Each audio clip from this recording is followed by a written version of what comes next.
Will you pray with me? May the words of my mouth and the meditation of each of our hearts be acceptable to you this day, O God, our rock and our Redeemer. The compelling 2009 film, The Soloist, tells the true story of an unexpected friendship that blossomed between Nathaniel Ayers, a gifted Cleveland-born cellist who suffers from severe mental illness, and Steve Lopez, a reporter for the LA Times.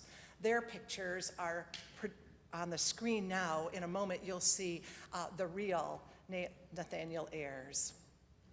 While on assignment one day, Lopez hears some beautiful violin music and follows the sound to find Ayers crouching near his shopping cart full of his beloved belongings, playing a decrepit violin with just 2 strings.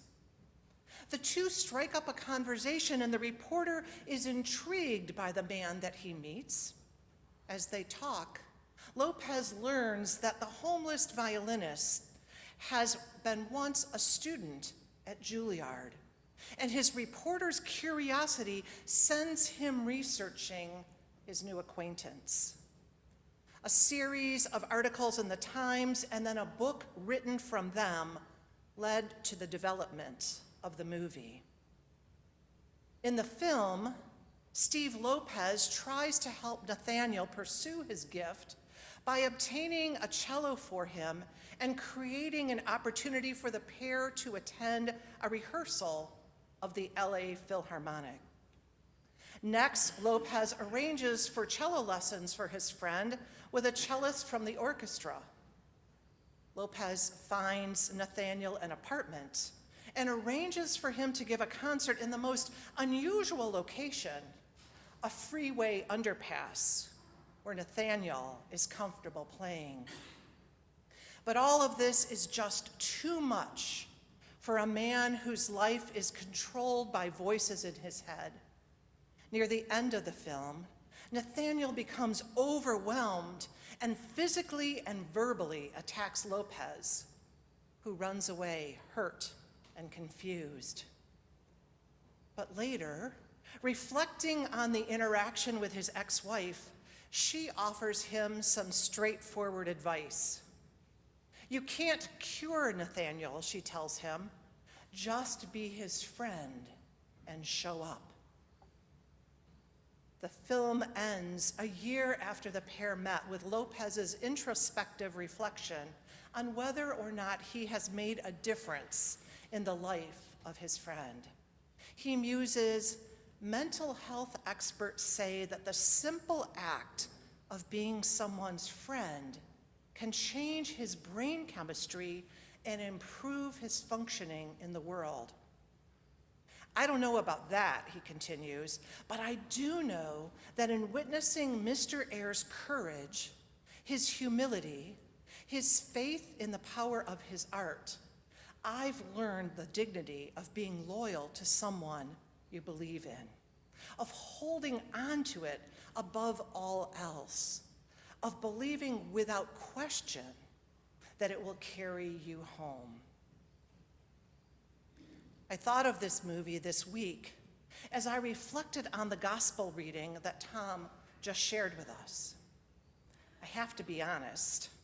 This is one passage on which I have never preached. In fact, I've avoided it like the plague. What am I supposed to say about Jesus' behavior here?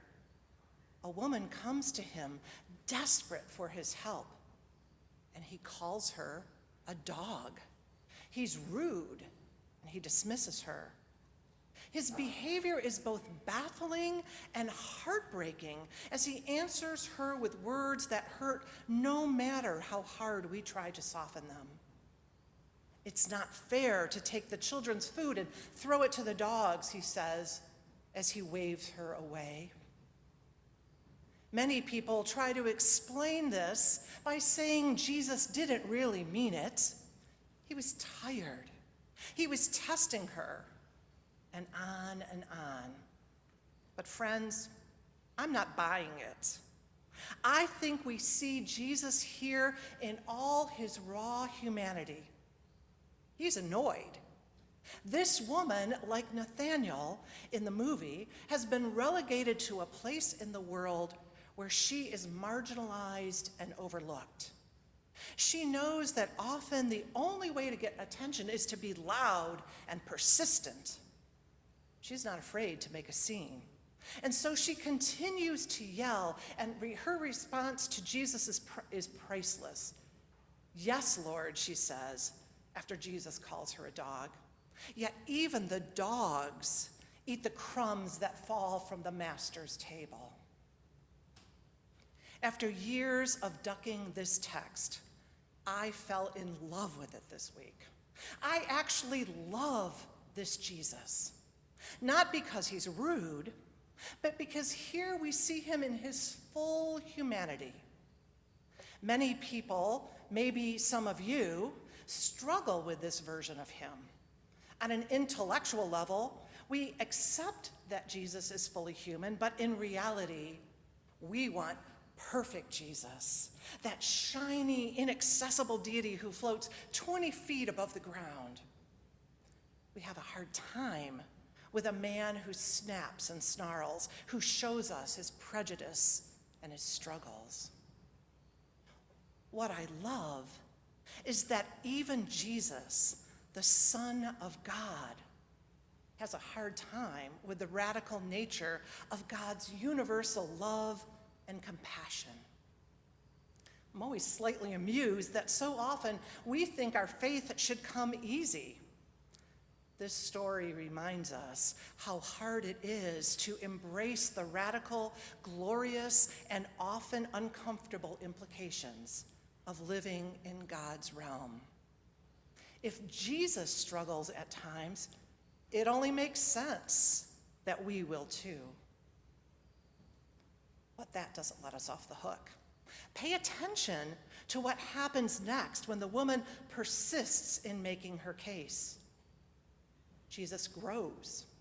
He learns and changes as he is schooled by this outcast. She's a woman, a foreigner, and the epitome of someone who is other. And she isn't taking no for an answer. In turn, Jesus accepts her instruction as she deconstructs his bias and entitlement, as she breaks the barrier of his prejudice and widens the circle of his compassion. Jesus, who never loses a verbal debate with anyone else in the gospel, sits back in amazement and concedes the argument to an audacious female foreigner. "Great is your faith," he says. "Let it be done as you wish." And her daughter is instantly healed. Episcopal priest and author Barbara Brown Taylor says of this moment, "You can almost hear the huge wheel of history turning as Jesus comes to a new understanding of who he is and what he's been called to do." Imagine if we were so willing to let go of our own prejudices and foibles as we encounter those who offer us new and compelling perspectives. What if, rather than growing defensive, we actually listened to someone who's offering us constructive critique? And what if then we were willing to change our behavior as a result of what was shared? Perhaps we can be inspired by Jesus in this story and learn to hear and accept the message of others with grace. As those who follow Jesus, we are called to be bearers of good news. Even in fraught times as these, when climate change brings devastating wildfires, hurricanes, and other natural disasters, when politics are reduced to members of one party continually attacking those of the other, even now, We are called to offer the life-giving, death-defying, transformative promise of the gospel. The promise that God's saving, liberating power is available to all people, in all places, at all times. Good news is not good enough if it's only good for us and people who look like us, which is why this woman in our story calls Jesus out. At its heart, her message is one that cuts to the very core of Jesus' boundary-breaking ministry of table fellowship.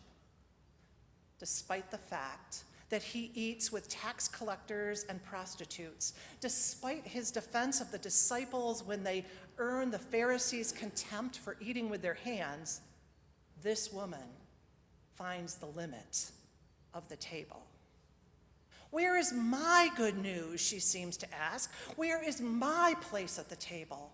When will your goodness be good enough for me and my daughter?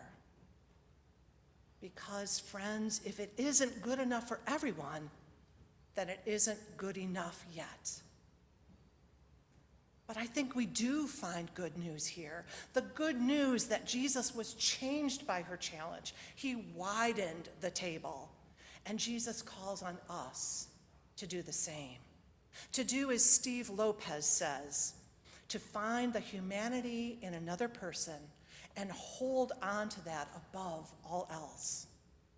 Because when we do that, we indeed find good news for all. Amen.